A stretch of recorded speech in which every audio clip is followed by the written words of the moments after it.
Now, the card we have here on the bottom is the Judgment card. Excuse me. And the Judgment card has to do with the completion of a cycle that we've been going through, the karmic lesson that we've been learning.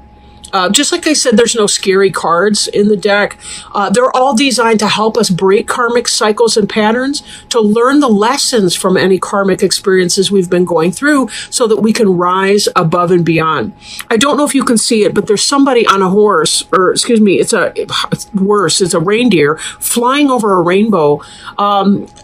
That may seem like a silly image, but the idea is that we have learned something. And even with these two trees here, we have moved through kind of a doorway to a more enlightened state of being. And this polar bear here has just crawled out of this cave, which is something of a womb-like symbol, where he or she has gone within to understand life and to emerge from this reborn. Right, so there's a rebirth image in this. So let's take a look at the rest of the cards in here and see. I do want to point out, though, this is grabbing me right here. Just underneath the Judgment card, we have the Sun card, which is truly the happiest card in the deck. Once we release our karmic baggage, our karmic lessons, we can move on to such a happy and joy-filled state because we're lighter, we're ascending, we're becoming closer and more connected with our truest self and our truest purpose. And there's such beauty to be had within that. So all of this is leading you towards that path of enlightenment along your way. Now, the first card we have here is the King of Stones, which is represented by horse. Horse is about travel, about movement. Now, typically, stones is the slowest suit. The King of Stones can be very slow. Be that as it may, it's about having four square. Like, if you look at their legs, they're very solidly planted on the earth. You're not going to go cow tipping for horses. You're just not going to do it. King of Stones is very, very stable energy. This King of Stones may perhaps be a Taurus, Virgo, or Capricorn in your life. It could be somebody living in that energy. This could represent a boss, a supervisor at work. It could represent you being in that type of energy, Aquarius. Something like that, right? Somebody that is kind of in that, but managing themselves, right? This could be you. This could be somebody close to you, paying the bills, taking care of the routine, the day-to-day routine. Now, I'm also seeing here this energy of reflection. This energy of reflection here. So you've been going within. You've been trying to understand life's lessons. This card is the Moon card in other decks. But it does have to do with this idea of water and air and being able to go within. Understanding yourself, understanding the mysteries of the night, understanding, developing your intuition and so on. Be on the lookout for places of deception. I'm not really feeling that there's a whole lot of that going on in this reading. If the cards were surrounded by other things, I'd be more concerned about it. I think really here it's more about understanding how your internal world is being expressed in your outside. And having a new kind of an idea for something. I feel like your intuition is guiding you into some new form of behavior. In that you're having some kind of an idea that you may get to the place of understanding that from a reflection or from a meditation standpoint.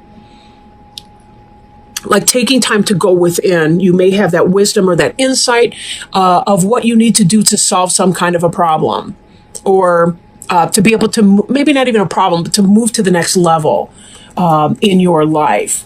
It seems like you've got your material going on, that you're coming from a stable place, your home life, your family, your job, whatever. It seems like that's very stable for you. However, that doesn't mean that we don't want growth opportunities. This could be about getting that horse, instead of standing still, you want the horse to begin moving into a new direction. Stagnation can lead to boredom, and boredom can be a destructive energy. We can become angry in our boredom, or complacent, or unappreciative, or any number of negative things can tailspin out of stability. I know that sounds weird. We want the stability, but we also want to be able to, we want to feel grounded, but we want to keep climbing higher and higher into the branches to see what's up there. Some of the best sunlight is attainable to us the higher we climb. Now, some of you may have some kind of a challenge that you're going through. Two of Stones, these rabbits here are boxing. They are not celebrating or playing. They are struggling for dominance. So it may be that for some of you, there's some kind of workplace drama that's going on. I mentioned your workplace because the centerpiece of this is your skill, your Eight of Stones. Eight of Stones is about productivity and working on a task. I feel like some of you are really just, you're interested in just kind of keeping your head down and getting your work going on, but then there's somebody trying to create drama at the workplace. That's kind of how it looks. It could possibly be drama that's taking place with a manager or a supervisor, or that your supervisor has been involved in trying maybe to resolve this kind of a conflict, or that something else like that's going on. But it is causing you to think about what you need to do, and it may be giving you some incentive to change jobs even. That may be what this breath of life is indicating for some of you. Like, if these people aren't going to act right, then just get me the hell out of here, because I don't need to play with this kind of nonsense. And this Judgment card, as we go back to it, karmic lesson. We can't control what other people think of us. And in fact, it's none of our business, but sometimes people like to tell us that anyway. Screw that. This Judgment card can also reflect right thinking. Right thinking, meaning that maybe it is about taking steps to get the hell out of wherever you are in your career. And I do feel, this is just coming in right now, like, for some of you, whatever this drama is with this Two of Stones card, it could be triggering something that has to do with a more, a deeper issue. Like a link to some childhood or earlier stage issue. Like maybe you're finding that this drama at work it reminds you of drama from your past that has an emotional hook. Like this stuff would not bother you half so bad if it didn't remind you of something from an earlier time in your life that actually did affect you in a negative way on a much deeper level. So that may be playing in, and that might be some of this karmic lesson that it's about overcoming and learning from. This Guardian coming up here. This Guardian is about facing our demons, facing the challenges. It seems that you're willing, to go in here and do this, right? It seems that you're looking at that. That's what this reflection is all about, is being able to understand where you're coming from so that you can face the Guardian and challenge the Guardian of the cage. This is a dead cave bear, basically. He's like a living corpse. He's all tattered. This scary, scary cave, this is sort of where our shadow side likes to hide and create problems for us if we don't understand what's going on in that. This reflection card indicates, though, that there's a really, really great part of you that is about looking into that I don't feel like you're coming from a place of fear the way some may. You do not have to fear what is inside this cave, because it's all about our relationship with ourselves. There's no monster in the closet. There's a projection of our insecurities and fear in that closet. That's all that it is. There's nothing can hurt you. Nothing can hurt you without your consent. Now, that doesn't mean the random, weirdo news story in the future or something like that. But that's most likely not what's going on. this type of stuff, it's always about ourselves. When somebody calls us a name and it hurts our feelings, it's about us allowing it to hurt our feelings because it's tying into a deeper wounding. Somebody somewhere at some place in time who was more important than this fool right now said something to us, and it actually did matter because it was probably a family member or a teacher or someone we looked up to, somebody that we actually cared about. And this fool in front of us now is triggering us. This is why it's important to face the shadow side, to face the guardian in this cave, because we have to knock down this bag of bones right here so that we can move on to something much, much better, that we can let this all go. Now, this seer energy, you know what's going on.